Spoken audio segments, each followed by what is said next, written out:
meet Sir Raymond Disor, who is currently working in Environmental Management Bureau. Okay, Sir Raymond, what and why did you come up with this activity? Actually,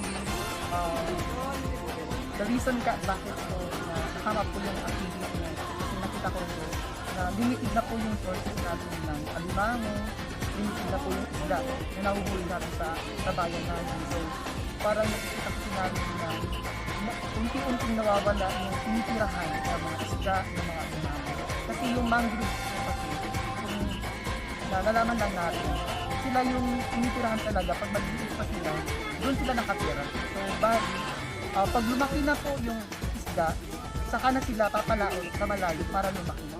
And doon na sila makikipagsampalaran. So, parang ang mangroves po is ang kanilang tahanan.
other communities, especially the youth, to join this activity in the Mangroves?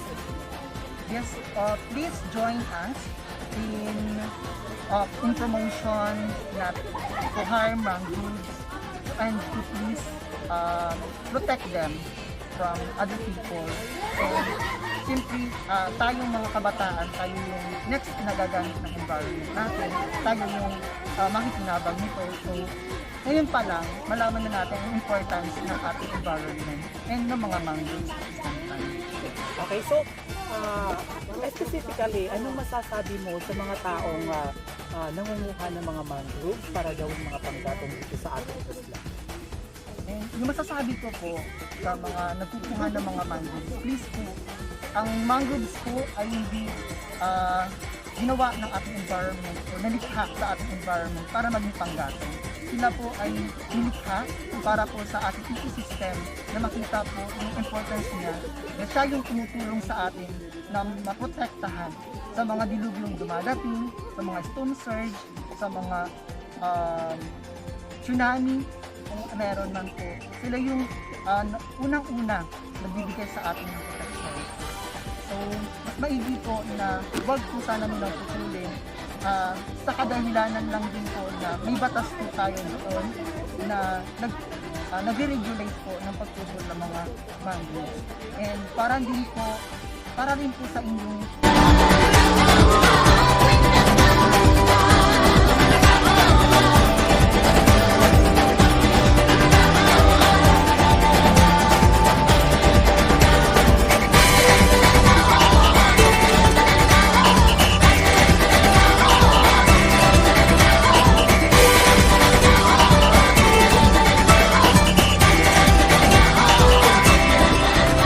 Piliin mo ang Pilipinas.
Specifically, anong masasabi mo sa mga taong nangunguha ng mga mangroves para gawing mga panggatong dito sa ating isla?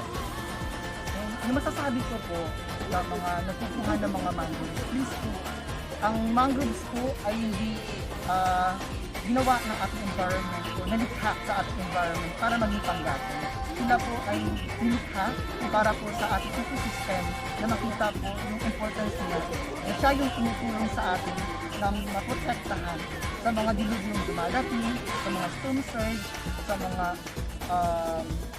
tsunami, kung meron man po. Sila yung unang-una nagbibigay sa atin ng protection.